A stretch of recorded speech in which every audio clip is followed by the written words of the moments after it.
Kanti ubaba u-Isiah Shembe ungubani? Ubaba-ke u-Isiah Shembe akabanga khona emhlabeni ngenxa yokuthi kulale owesilisa nowesifazane. Kepha-ke owesifazane-ke okunguma wakhe okwathi-ke beyithezela izinkuni ehlathini-ke wagwinya-ke imbali wase ekhulelwa-ke ubaba u-Isiah Shembe eyitshitshi phaqa.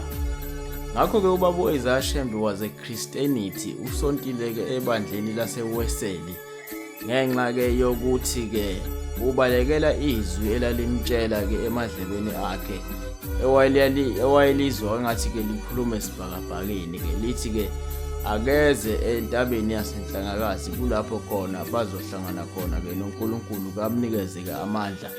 Kepha wayelokhu eyiziba-ke lento eyibiza-ke ngoSathane angayilaleli-ke waze washawa yizulu.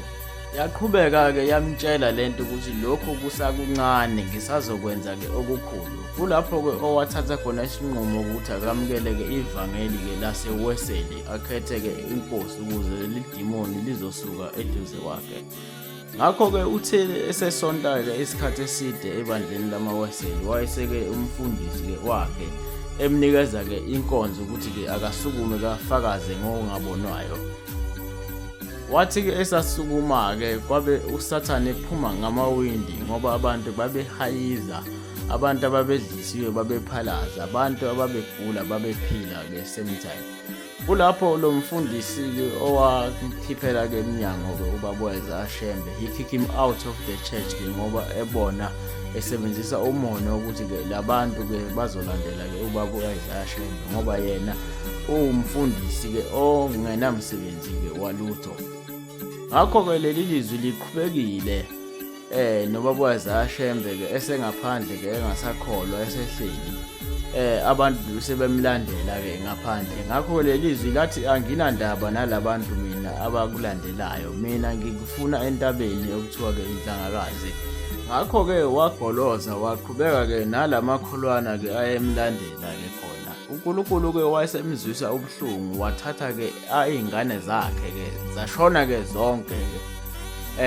Okuyilapho-ke khona wavuleka khona-ke amehlo-ke wakhala, wathatha-ke isinqumo sokuthi akeze-ke eKZN entabeni-ke okuthiwa inhlangakazi. Ufike kuleya ntaba-ke wahlala izinsuku uNkulunkulu-ke engafiki up until kuze sihlukulume eze-ke uNkulunkulu afike. Wayesemtshela ukuthi mina nginguJehova, mina inayo imithetho bengikwamkelisa yona, wena-ke uzohola isizwe sabantu abamnyama ngoba-ke siyaduka, wena-ke uyosifaka endleleni-ke lesi sizwe.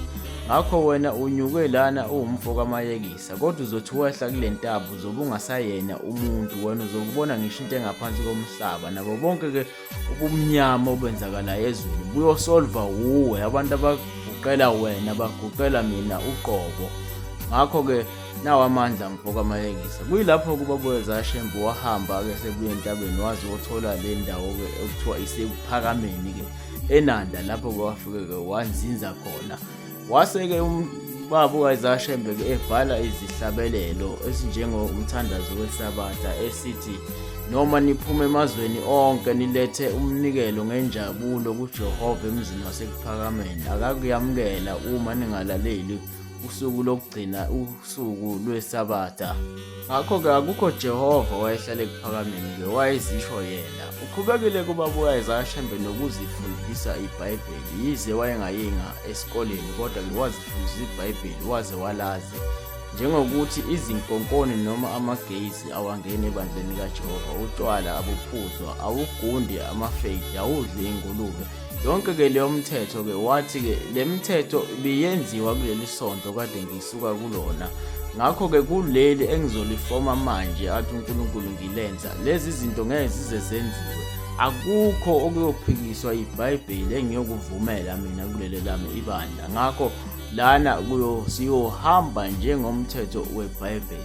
Ngakho-ke wase elifoma-ke ibandla ubaba u-Isiah Shembe. Wathi-ke akube khona-ke nesabatha, kepha isabatha-ke kuleli bandla lalingesonto, kubaswa futhi ngesonto.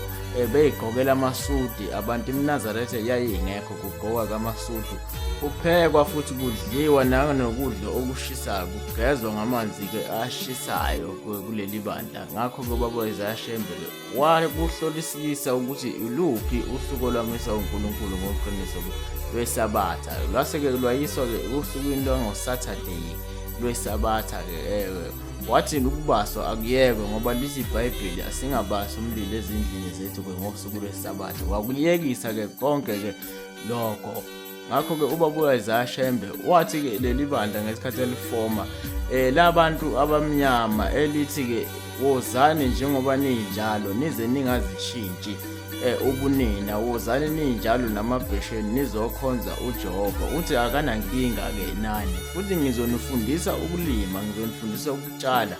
Lokhu abelungu abanikhipha-ke kukona ngoba siyabona abantu abaningi sebasonta-ke emabandleni abelungu. Ngakho-ke kulesa sikhathi-ke sikababa Isiah Shembe abantu abaningi base besonta emabandleni-ke amabhunu ngoba-ke bafuna ukuxolelwa noma befuna ushwele emabhunwini ngoba sebengakuwo amabhunu. Ngakho-ke babetalajwa abantu abamnyama babesonta-ke ngabodwa. Ubaba Isiah Shembe-ke belishumayela izwi emasimini, bafundisa abantu-ke ukuthi akulunywe. Ubeyinyanya-ke indawo ayihambayo uthola ukuthi khona akulinywa. Ngakho-ke bebavukuza abantu abanika amagesha-ke athi akushonwe khona-ke kulinywe-ke kuleyo ndawo ukuze-ke abantu bangahlupheki. Befuna-ke abantu bafuye iy'nkomo bazimele isizwe esimnyama bese siyazamukela futhi enkonzweni sikhonze ngolimi abalu-understandayo nabaluzwayo. Ngakho-ke wathi wozani-ke ebandleni-ke lamaNazaretha alisungulile-ke. Wenza-ke imigilingwane eminingi kakhulu-ke ubaba Isiah Shembe. Siyambona-ke nasemabhodini kwezinye iy'ndawo khona ney'teshu zikhona, hhayi ngoba-ke kuyinganekwane, kuyinto yokudlala-ke, akuyona-ke into yokudlala, into-ke kade yenzeka. Kulapho-ke khona kwasunguleka-ke le migido yasebusuku okuthiwa o-14 nomhla ka-23 o-25 ngoba-ke emini kwakunesibhaqu amabhunu eyidedela ey'ndukuma-ke abantu abamnyama behlangene-ke kuthiwa-ke bakhonza uNkulunkulu. Kodwa-ke wawusinda-ke uma ngabe uzohamba uye emabandleni abo-ke ukhonzwe nabo. Ngakho-ke inkolo yabelungu-ke yangena kanjalo-ke esizweni-ke esimnyama-ke ngenxa yokuthi-ke bafuna ushwele kwemabhunwini bangakutholi-ke ukuhlukumezeka-ke abantu-ke abamnyama. Kuthe-ke kusenjalo-ke kwase kuqathaka inkanyezi-ke enkulu yazoqathaka-ke ekuphakameni lapha kwabheka bezayo, umsila wayo-ke waba ngaphesheya kwasekuphakameni. Kulapho-ke bafika khona abamhlophe-ke bahambe bebheka-ke iy'ngane ey'ncane ngoba bazi ukuthi la kuwe khona le nkanyezi kunomuntu omkhulu ozoba umprofethi-ke noma ozophiwa-ke amandla. Kepha bathi bebuza kuyena ubaba Isiah Shembe ukuthi baba sihambe sifuna ingane encane, kubonakala ngathi izoba-ke umuntu omkhulu. Kodwa-ke wabaphendula wathi ikhehla lelo akuyona ingane lowo muntu. Ngakho-ke wayezishwa yena ubaba-ke Isiah Shembe.